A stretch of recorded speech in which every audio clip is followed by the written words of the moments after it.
The Steamer Point Lodge, laying on 5 acres above Tassos Narrows foreshore and backed by Nootka Sound wilderness, was built in the early 1990s by Matt's father and his best friend and business partner, Ed. Over 3 years, they hand-mixed the foundation and hand-logged and milled over 80% of the wood for the buildings themselves, right there on site.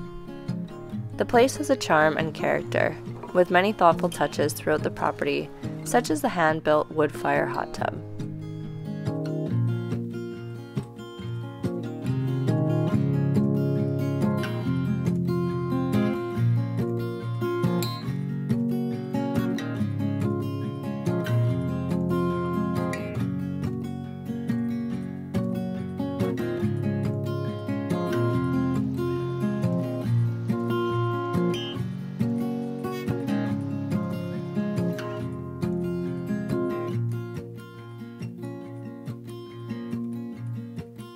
Ready to work for our room and board, or in this case, our dock space, we helped Matt and Joss prepare the cottage for their wedding celebration, which was fast approaching.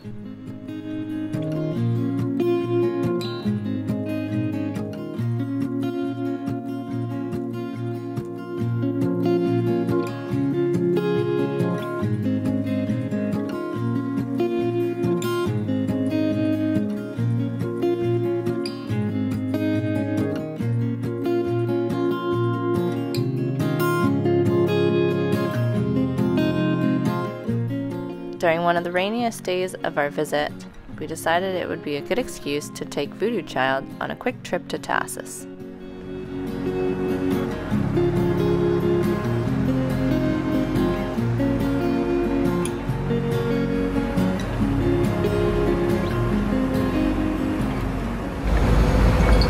Where are we going today, Matt? We are doing a garbage run to Tassos and getting fuel. Yeah. Exciting stuff on a rainy day. Yeah. Any fun facts about Tassos we should know before we get to the big town? Don't look the locals in the eye. No, they're good people. Yeah, there's no bar here anymore, which is kind of sad. The Spar here is pretty cool. Or the McQuina. Seen better days. We're just gonna tie up to Sally's dock here and then hump all our stuff up the dock. And what did this town originate as? It was a mill town back in the day. And actually, for quite a while, it was boat or plane access. The road wasn't punched through until, Christ, I don't even know. Don't quote me on it, 60s or something like that? Or?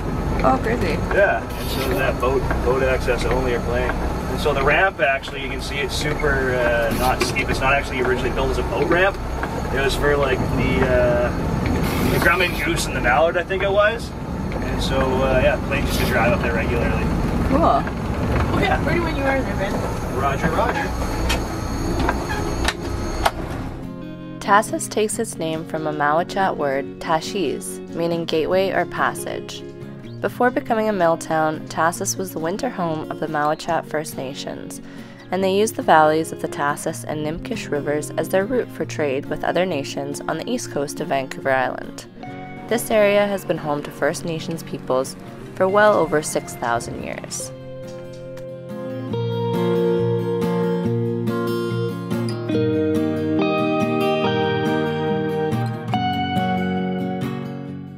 After a quick turnaround in Tassos, we made our way back toward the Steamer Point Lodge, stopping along the way to watch a mama black bear teach her fresh new cubs how to forage for mussels and crabs along the rocky foreshore.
It's amazing how much life under the surface revolves around whatever structure is readily available. With darn near as much history lying below the water as above here in the Tassos Narrows, old pieces of equipment and cannery relics had become an intricate framework of habitat. Cables were beautifully arranged with anemones and sponges, and young fish congregated under the protection of the dock and breakwater. An entire little ecosystem existing in harmony around human-made structure, both old and new.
After poking around below the dock, peering into all the nooks and crannies we could find, it seemed like the Narrows, which can run very fast and without any necessary rhyme or reason, were slowing to a slack water state.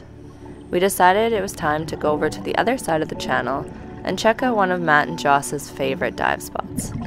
They even let me try out their dive lights so we could really experience the bright colors of what lay below.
The next day, it was time for us to pull ourselves away from the lodge, and from Matt and Joss, and continue making our way south towards Ucluelet. As we motored Aklat around the other side of Nootka Island, the weather was rainy and calm.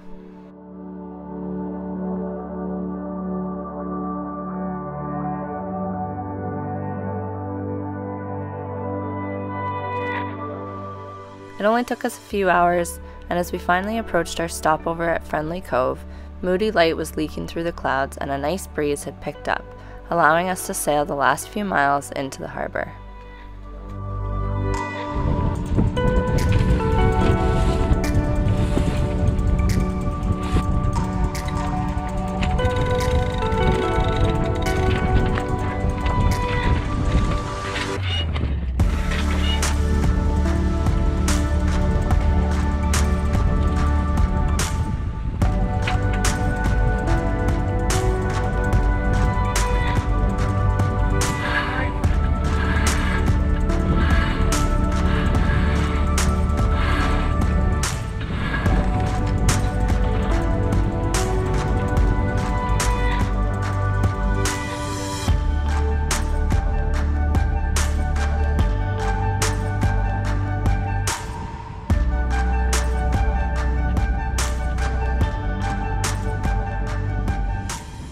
That lovely weather over there.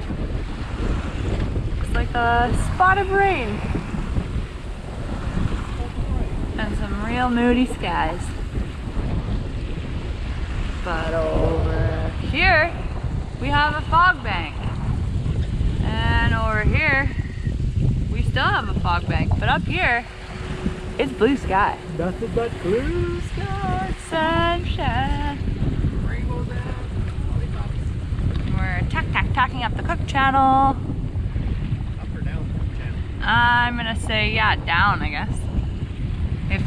If the winds are inflow and they're coming from the outside, I'm gonna say we're going down. I'm gonna say, I'm gonna have to agree with you on this one.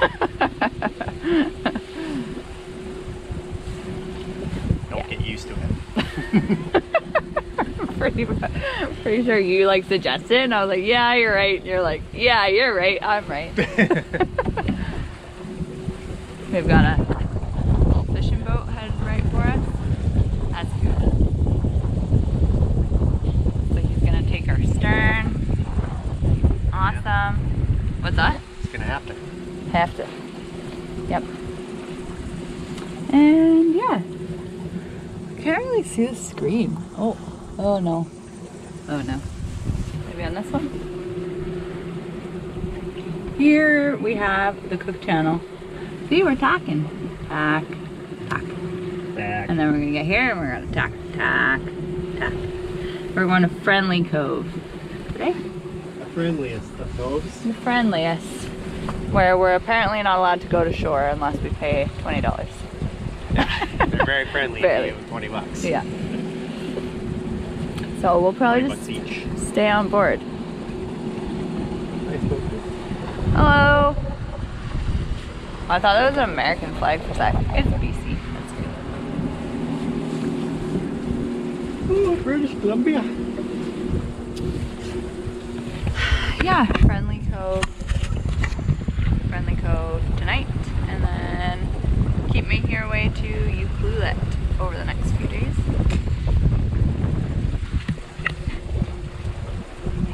I agree. Awesome.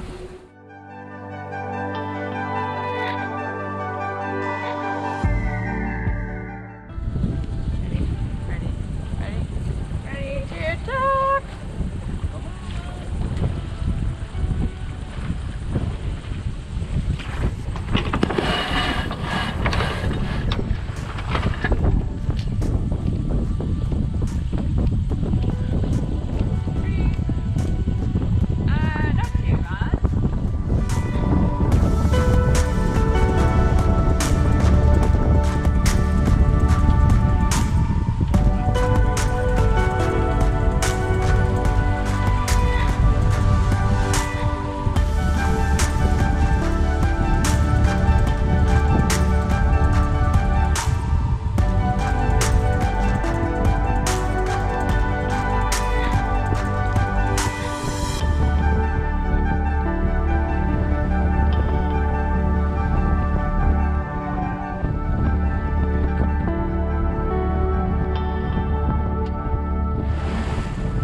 We're almost to Friendly Cove and we're gonna anchor here for the night before continuing on tomorrow. We're almost there. I don't know if you can see there's a sailboat anchored right in there. There are 2 more sailboats at the dock, and there's the light station there. So we're almost there. We still have our jib up. Our smaller sail, and we still got our main sail up. And we're probably gonna sail onto the anchor. Are we gonna sail onto the anchor? Or what do you think? Okay. Yeah, so if there's enough room in the anchorage there, we'll probably sail right onto the anchor. If not, we'll start the motor up and drop the hook that way. And yeah, doesn't look like a bad spot for the night. It was on our list of places to see last time we did the west coast of the island, but we ended up having to beeline it from Rugged Cove down to Tofino for personal reasons. So yeah, we get to actually see it this time, which is pretty sweet.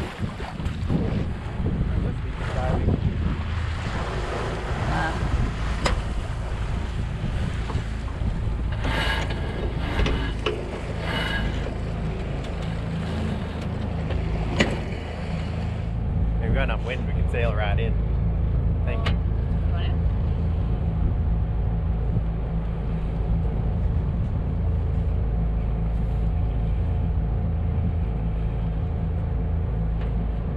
We're gonna anchor like ahead in this little bay. Maybe just behind those guys, maybe.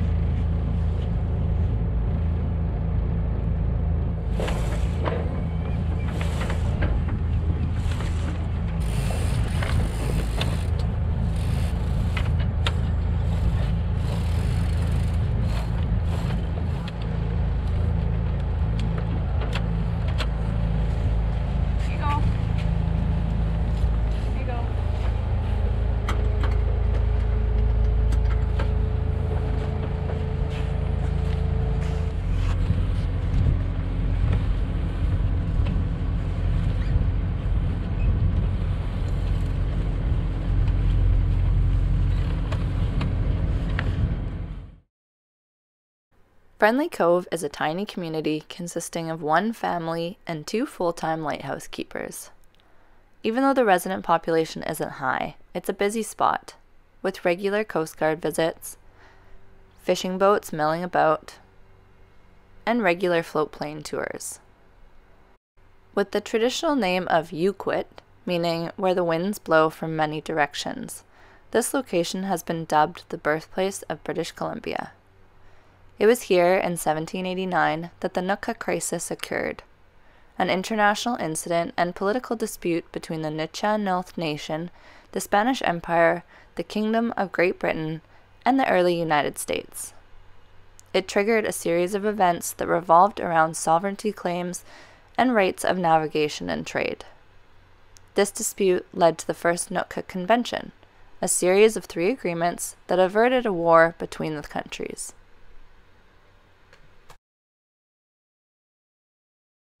Day 2 of our journey to Yuquit. Just about to leave Friendly Cove and continue on our way. We're not sure how far we're going to get today, but we're going to sail anyway. Nice northwesterly this morning and sunshine. So yeah, time to get going. Ready, Muoi? Can I get a high five? Yeah, good dog. All right, let's up this anchor, eh? Oh.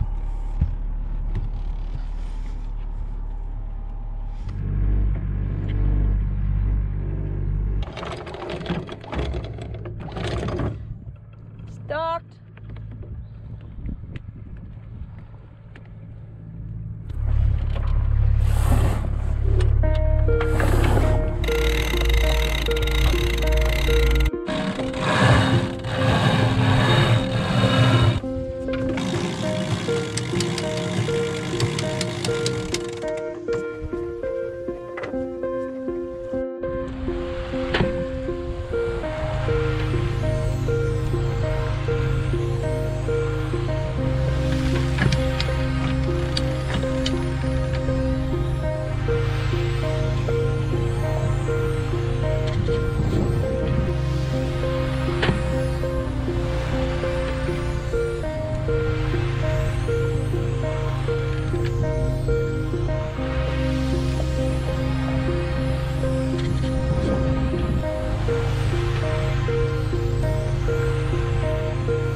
Thanks so much for watching this episode. If you liked it, be sure to hit that thumbs up button, and if you haven't already, show your support by hitting subscribe. If you want to invest in the experience and support our creations, you can do so by becoming a patron. Thanks again, and we'll see you next time.